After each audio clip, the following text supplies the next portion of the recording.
I'm calling you out 373. You're making the rest of the street The American football coach. If you've been in movies and you've got millions. in what? I mean, say what you will about him. Best team in the NBA.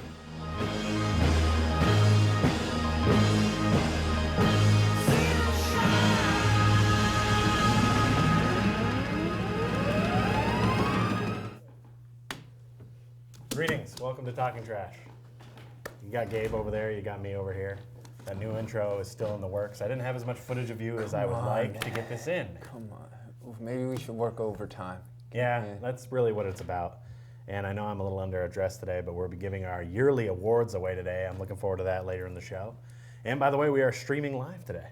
Finally, On we're Ustream, moving up in the finally. world. It's happened. Places in the world other than the 15 towns and cities here in Vermont can finally view the show. So welcome to you if you're outside the viewing area. We are officially worldwide. Coming at you. We're going to start it off as we usually do with 1 hot minute. Would you like to lead or go second? I'd love to lead. Oh, well, love to then, lead. by all means, have at it. You know, my biggest qualm I had this week was with the NFL.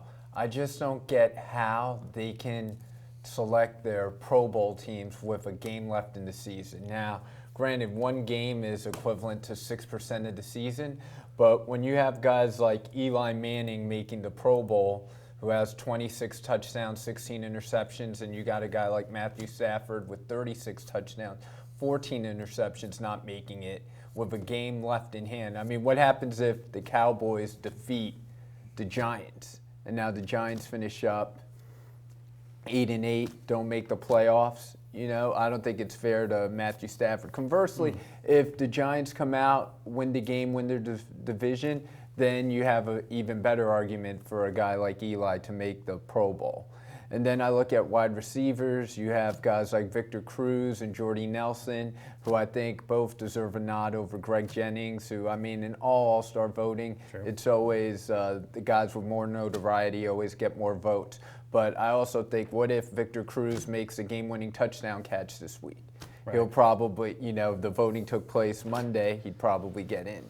So just with the NFL, I mean, you can't have voting while the season's still going on for an award that, you know, takes place over the course of a whole season. I tend to agree, but when you think about it, there's only one game left, and now they put the Pro Bowl before the Super Bowl, so they got to figure out who these guys are going to be.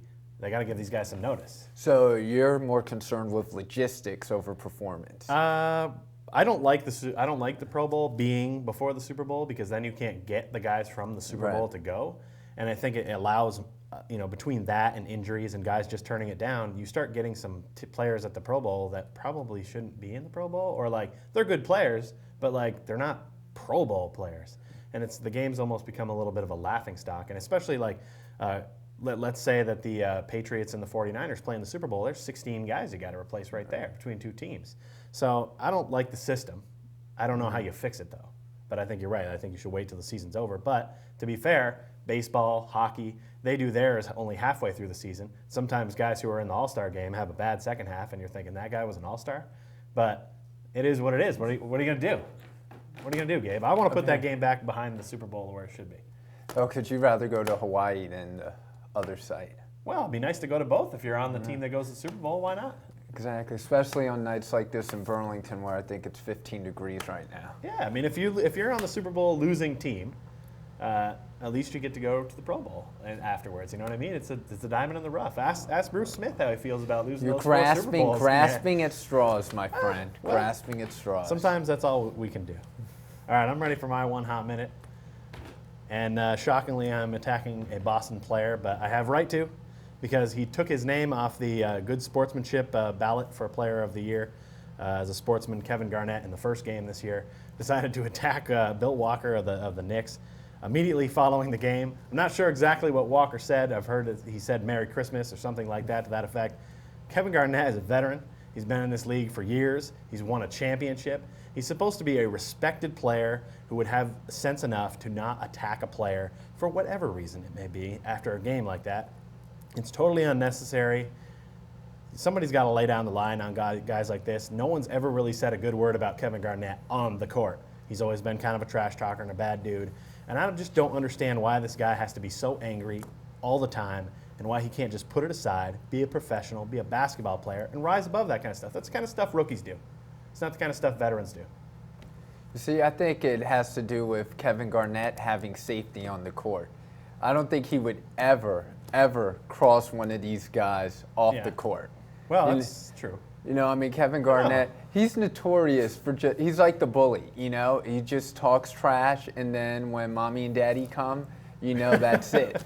He always has someone to give him the reprieve or to save him. I mean, I'm not impressed with Garnett in terms of, you know, what he does on the court. It's one of those things where if he's on your team, you love him. If he's not, you hate him.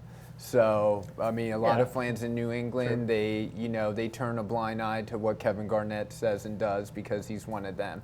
But he does that playing for the Knicks, the Lakers. You know, you would hear more stuff. That's the thing, Dan. I don't want people to think that my Boston bias has anything to do with this. If he was on the Timberwolves still, you'd still have to call him out and be like, what's your problem, buddy? Like, at least if he was on a team and he had never won a championship and he still had that fire in him and it was just burning him up, at least there'd be some sort of excuse. At this point, I don't even know what this guy's problem is. It's sort of like, figure it out, buddy. Like, just be a professional. You want to move on to some more association? Let's move. Let's do it. All right. You want to give or receive? I will receive. I'll defer to the second half. All right. Here we go. Dallas Mavericks. Wow. One and done. Pro Bowl. Kind of already got your thoughts on it a little bit. Vacation. Prince Fielder's new home. Chicago. Oh. Stanley Cup champions in 2012. Vancouver. Ooh, that's who we picked on our NHL special. And last one, what are your thoughts? Live streaming. Fantastic. Yes. Sometimes you can set them up, and it's great when they all get knocked down. All right, so here we go. You ready, All right, bud? I am ready. Okay. Kyle Orton or Tim Tebow? Kyle Orton, this week only. Ooh, okay. Eli or Romo? Eli. America East men's basketball champions, 2011-2012.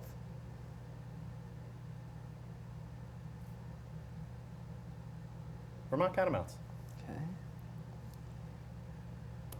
Rex Ryan or Mark Sanchez? Rex Ryan. Well, I'm not sure what you mean there. I think I'd rather have Rex Ryan as my coach than Sanchez as my quarterback, so that's why I'm going with him. There you go. Okay, and last one, your sports wish for 2012. No Boston teams win championships. That's my wish every year, to be fair. You want to be like the most hated man in New England, don't you? I don't want to be. It just happens. Yeah. In fact, I'm not even against a lot of people who are fans of it. But for my liking, I'd like to see the Sox go 0-162, and the Patriots go 0-16, and so on down the line. One win is too much, but I don't know. Boston used to be that town that was just, there were losers. They never won anything. You almost felt bad for them. And then all of a sudden they started to win a couple things, and they don't know how to handle winning. And that attitude, it ticks me off. So if I'm the most hated man in New England because of it, so be it. But I know a lot of other people in New England that don't like those teams and don't like the whole fan base. Yeah, so I'm not alone. Yeah, I mean, I'm not a big New England sports fan. I think my biggest criticism of the New England sports fan is when they lose, it's like they expected to lose. So they'll talk trash before the game, and then afterwards they'll do a mea culpa and say, well, we knew we were going to lose because we always lose. But now they haven't always lost. Right. So that's why I kind of respect Yankee fans, because when the Yankees lose, they'll say we still should have won. Right. And then they'll blame A-Rod or Jeter or the manager or whatever started, A.J. Burnett. Right. You know, the whipping boy for the last 2 years. Sure. So I almost respect that almost more than, you know, the little bit of the Red Sox Cub deal where, you know, afterwards, we knew we were going to lose. Yeah. We have the best team out there, but we knew we were going to lose anyway. Yeah, that's not it's not a great mentality. Oh, it's switching a little bit, but yeah, there's a lot of that there. Yeah. And a lot of people who don't their bandwagon because the teams are winning. Yeah, but now I think, though, with the current success, especially of the Patriots, now when the Patriots do play in the playoffs, they're expecting to win. So if they do lose, it's a huge disappointment. True. I think the Patriots of all those teams have definitely set the bar way, way high. Yeah. Because even though they haven't been in the Super Bowl since the one they lost to the Giants, they're still always a perennial favorite to win the AFC. So their bar is set a little higher than maybe some of the other ones. But I'm just saying, last time this year, no Bruins stuff anywhere. Now it's everywhere. You do the math. Go ahead and ask NHL.com how much stuff they've sold since they've won or since the playoff run began. And that'll clear that up. I'm ready to jump into some awards because I want to make sure we have time for it. I'm sure you are very excited. I'm disappointed. No black tie? No, it wasn't in the budget. We did look into it, though. Okay, next year. I promise next year. Next year, at least a tie for me. I will make that claim. Big. That's big for you. All right, well, Gabe and I are each going to come up. We've got a few categories here. We're each going to give who we think it is. Then we're going to debate it a little bit. Feel free to call in and join us if you wish. We're going to start with Game of the Year. This is one we talked about on the show pre-Gabe's years, for me anyway, and I'm wearing their jersey in tribute. The World Series Game 6 between the Cardinals and Rangers. I think it's one of the best baseball games I've seen ever. So therefore, it's my game of the year throughout all sports. By the way, these awards are throughout all sports. It's tough to combine them all because every sport has a good game, has a good player. Right. So that's kind of what we're up to here. How'd you feel about it? I have to agree with you 100%. I mean, what told me that was the game of the year, I stayed up late watching the game. My wife the next morning says, "When did you go to bed?" I said, I thought I was going to bed. Right. 10 minutes. I thought I was coming to bed 10 minutes ago. Then it was, I think I'm coming to bed a half hour later, and the game kept going and going. So when my wife, Sarah, hi, I love you, happy holidays, said to me the next morning, "Why'd you stay up so late?" She actually had a handful of people tell her that it was the greatest game ever. Yep. True. That morning. So when she came home, she, sympathized a little with me for staying up so late. So. I think you are not alone in that, and I remember actually watching that game in the living room where there were 3 other people that were there sleeping because they worked early. And I remember cheering silently, which is the, which is hard to do when something like that is going on. You're kind of looking around looking like, is anyone else seeing this? Yeah. But nowadays with social media, at least, I was on Twitter a lot and talking with people who were watching the game, so it was nice to be able to connect with people because that's the kind of game. If you knew that game was going to happen, everybody would be out at a bar. Right. You'd want to be with people watching it because it was a fantastic game. The back and forth, it's too incredible. The only thing that was sad about that game was it wasn't Game 7. True. Because it felt like going into Game 7, Game 7 was a huge letdown. Everyone thought they had won the game. Yeah. It kind of takes you back to when the Mets beat the Red Sox in the World Series in '86. The Mets came back to win that Game 6. They were down to their last out. And then Game 7 seemed a little almost anticlimactic. Yep. Yeah, you'd think maybe there might be a letdown. But I remember the minute that game happened, I thought to myself immediately, that '86 series, and I thought, it's over. Like, it's just over. And Ranger fans are always going to remember this moment where I'm going to go ahead and just tie this right into our play of the year, which we have already discussed, which was the fact that Freese hit that, what ended up being a triple, tying the game, when if Cruz makes that catch, it's over, and the Rangers are World Series champs. But he decides to look like a complete fool trying to catch a ball that he could have very easily caught, and I think most outfielders in the major leagues would have caught, or at least been able to get a glove on something. And this guy boffed it. And it was right there. It's their Buckner moment for Ranger fans, sadly. But that's what it felt like the minute it happened. I wouldn't equate Cruz to Buckner necessarily because the play wasn't right in front of him. It wasn't a routine play. True. But true. Nelson Cruz, you make that, you end the World Series with a great catch, right. You'll be in every highlight. Yeah. Every World Series highlight for the rest of the time if you make that catch. Right. But he got a terrible jump on the ball. But I think what would disturb me about that play is he needed to run through the wall. Yeah. Like he was scared of the wall. It's like you make that catch, you get hurt, doesn't matter. You win it all, season's over. You have all winter to recover. But the fact that he was so cognizant of the wall and worried about running into it, worried about getting... I mean, he had what in football terms we like to call alligator arms. Yes.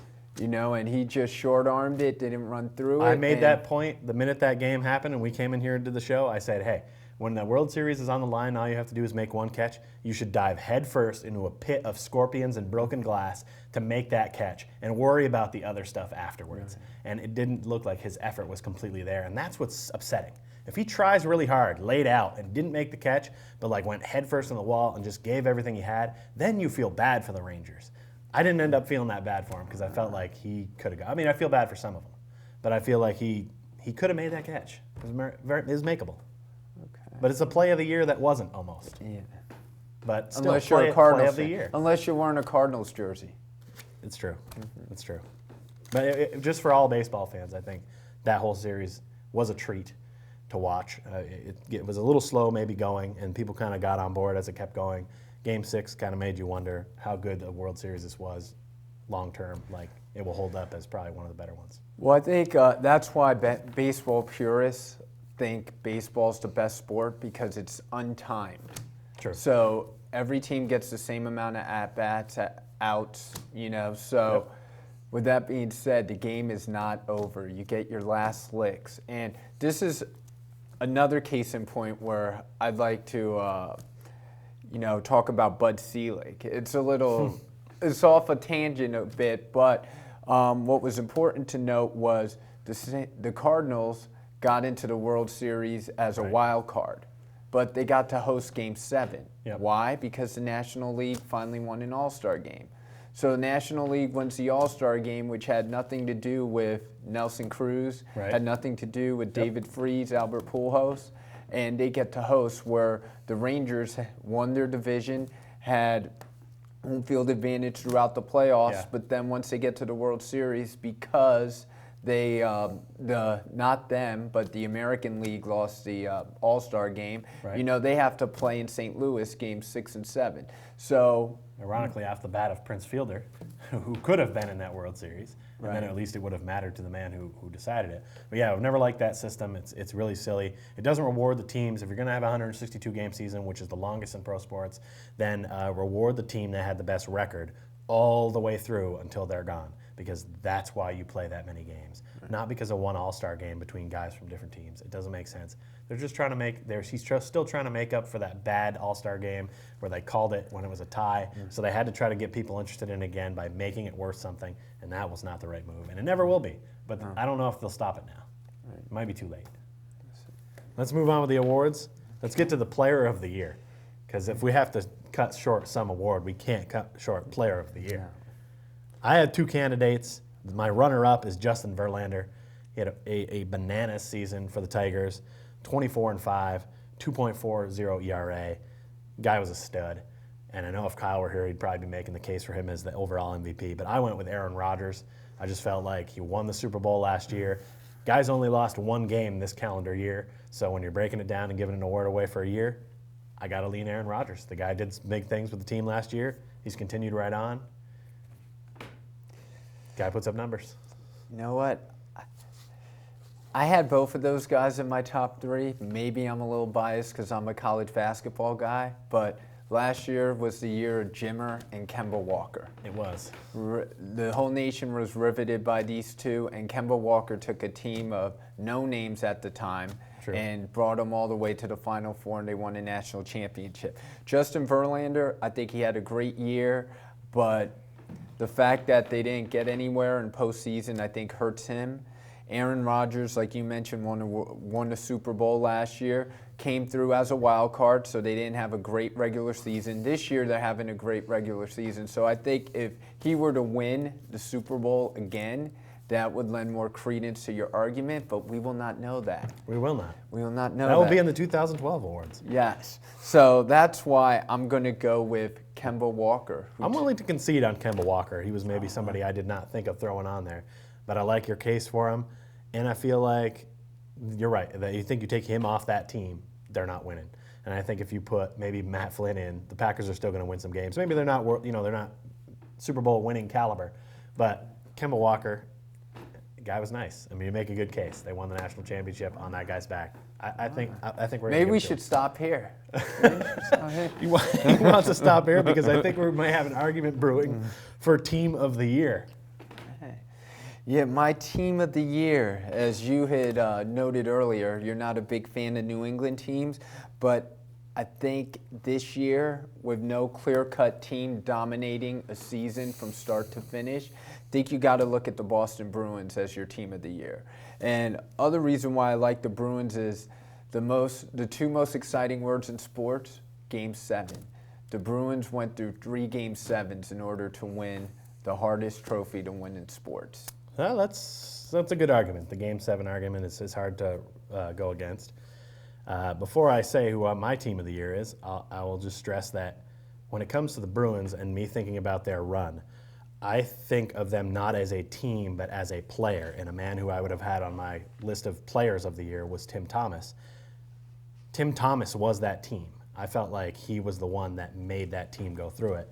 And I'm not saying that they didn't all come together and get it done through all those Game 7s, but I feel like that guy's ridiculous save percentage and just the things he was doing in net was really what propelled them. It was pretty much like all him, so I didn't feel it was as much of a team effort. But you might be able to make the same argument against my team of the year, which is the Dallas Mavericks, because I feel like this in the NBA, especially in recent years, usually you have a pretty good idea who's going to be in the finals and you know who your champion's going to be. It's either your 1 or your 2 seeds. They're making it there all the time.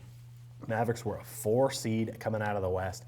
They shocked the Lakers. They did some things and that people did not expect. Nobody would have ever picked the Mavericks. You could have made the argument that people might have picked the Bruins to be able to get to the Stanley Cup Finals.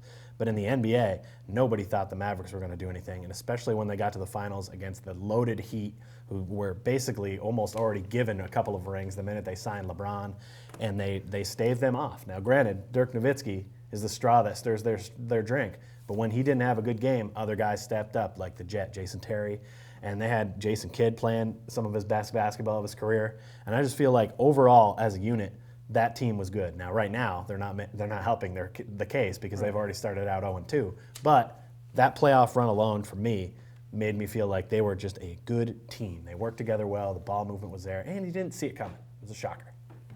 Yeah, I would tend to agree with most of the points you made. You know, with the Mavericks, I mean, they just seemed like a team that came together during the playoffs. Like you said, not much was expected of them. True. I mean, Dirk finally validated all the criticism that he had received and going down as a great player. I remember Rick Carlisle saying that Dirk was one of the top 10 players of all time during the playoffs.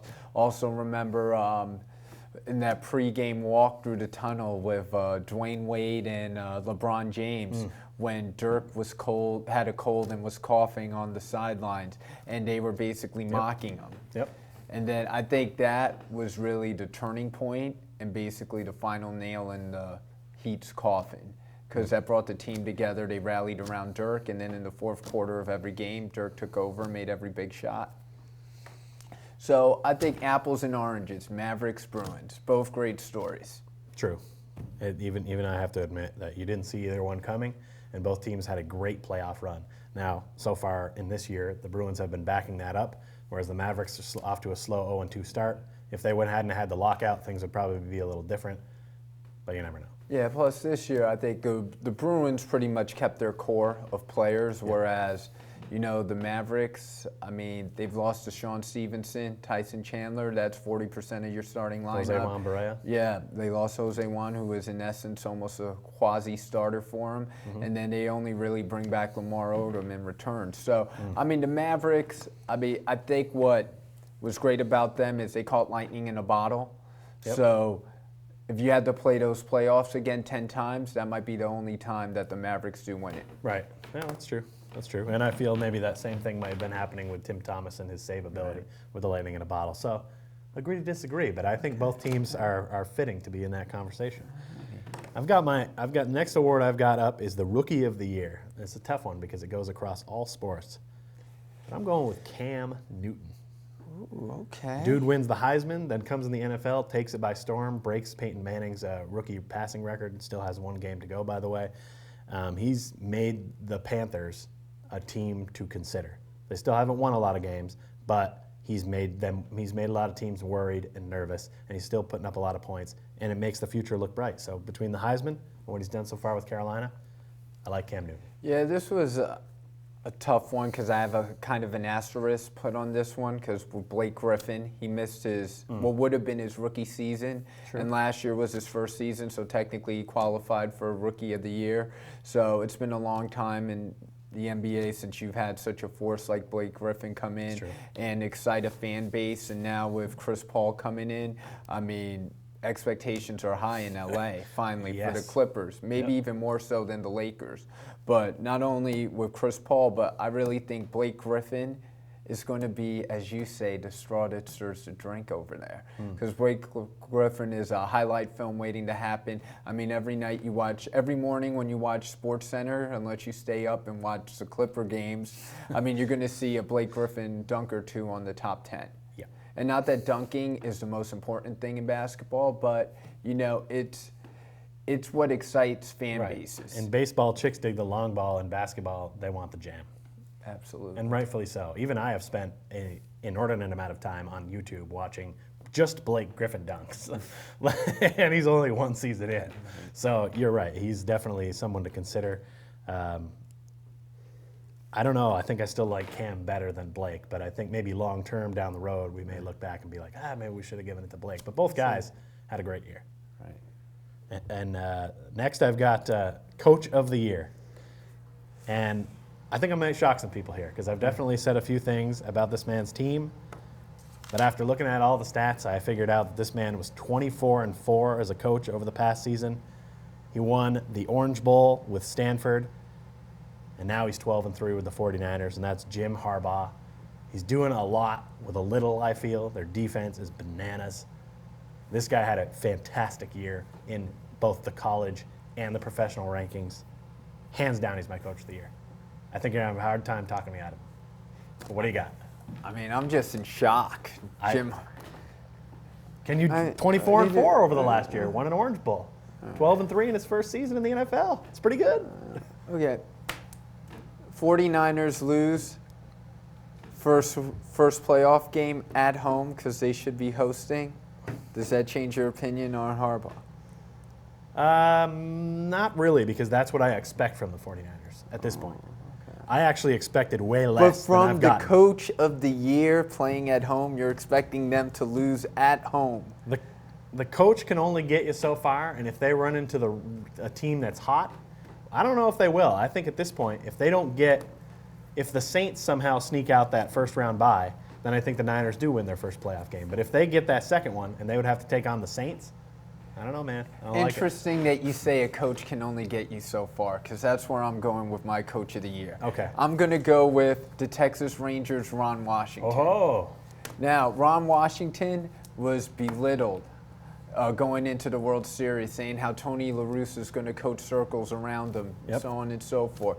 But Ron Washington twice got his team within a strike of winning the World Series. You can't ask for much more than that. Is that Harbaugh or Ron Washington? I hope it's Ron. Calling? Let's see. Caller, you're on Talking Trash. This is the Mick, and I'm asking my friend Gabriel a question. Hey, Mick, how are you doing, buddy? Who is going to be in the Super Bowl, man? You want to go first? Well, he wanted to ask you. So. Mick, I'm thinking I'm going to go Baltimore Ravens against the Green Bay Packers. I think the Ravens will upset the Pats at some point. Ooh. And I like the Aaron Rodgers train to keep rolling.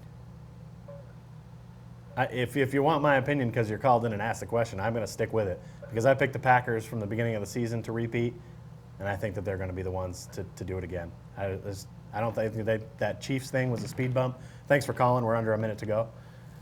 Who do you got in the AFC, though? In the AFC, I think I like right now, I would like your pick of the Ravens. Before the season began, I had picked the Jets, and they're still a dark horse.